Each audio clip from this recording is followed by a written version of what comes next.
भंडारा जिल्ह्याच्या पवनी नगर परिषदेत गेल्या काही दिवसांपासून सुरू असलेला खुर्चीचा वाद आता एका वेगळ्या वळणावर येऊन पोहोचला आहे. नगर परिषद अध्यक्ष, उपाध्यक्ष आणि सभापतींसाठी स्वतंत्र दालनांची सोय असतानाही उपाध्यक्षांनी आपला मुक्काम थेट नगराध्यक्षांच्या दालनात हलवल्याने सध्या शहरात मोठा नाट्यक्रम रंगला आहे.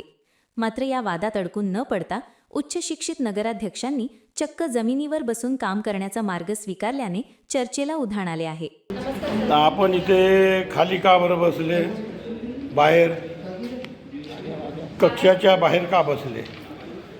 कक्षावर अतिक्रमण झालंय ना सर. हां, आणि कब्जा करण्यात आलेला आहे अतिक्रमण करून. बरं. आता ते जे मुख्याधिकारी साहेब आहेत हां किंवा कलेक्टर साहेब आहेत हां त्यांना उत्तर मागितलेलं आहे. हां. अजून उत्तर आलेलं नाही. उत्तर नाही आलं. महिना 2 महिने जर उत्तर नाही देतील हां. काम करणं थोडी थांबणार आहे. नाही. जनतेने निवडून कशासाठी दिला आहे?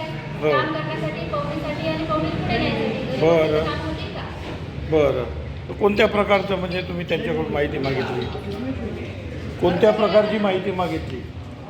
माहिती म्हणजे त्यांना तेच म्हटलं ना की ज्या प्रकारे 26 जानेवारीच्या दिवशी माझ्या दालनाला कुलूप लावण्यात आलेला आहे हां. त्याचा पंचनामा करून त्याचं काय आहे त्याचं उत्तर मला देण्यात यावं. हां आणि काम कसं करायचं आहे त्याचं मला उत्तर पाहिजे. हां ज्यांनी हे केलेलं आहे की त्यांच्यावर काय कारवाई करून हां. करण्यात यावी असं आपण दिलेलं आहे निवेदन त्यांना. बरं. परंतु अजून उत्तर आता आलेलं चेंबर नाही. उत्तर नाही आलं, पण चेंबरमध्ये न बसण्याचं कारण काय आहे?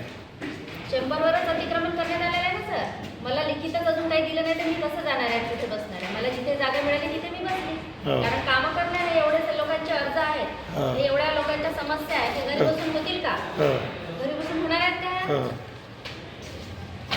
प्रश्न कसे मार्गी लागतील? अच्छा. आज आपल्याला जर एवढा त्रास होत असेल तर सामान्य जनतेने कोणाला विचारायचं? कुठे जायचं? बरोबर. आपण मग प्रश्न मार्गी हां लावायचा. हां हां. मला तर घरी बसता येणार नाही. नाही. कारण बाबासाहेबांनी किंवा सावित्री आईनी याच्यासाठी आपलं आयुष्य वाया नाही घालवलं ना. आम्हाला जो अधिकार हक्क दिला आहे आणि ज्या संविधानामुळे आज निघून आला जनतेचे प्रश्न आपण मार्गी लावण्यासाठी हे घरी बसून पुढे होणार आहे. हां हां. शिव काय म्हणत आहे? नाही, काही उत्तरच नाही सध्या. उत्तर नाही दिलं. हो, सध्या काही उत्तर नाही द्यायचं. अच्छा अच्छा. कामं भरपूर आहेत. मग तुम्ही उत्तर मिळेपर्यंत इथेच बसणार का? हो, इथेच बस. थँक्यू. सर सर सर बरोबर नाही राहू द्या ना, आपण घेतलाय मी, फोटो घेतलाय.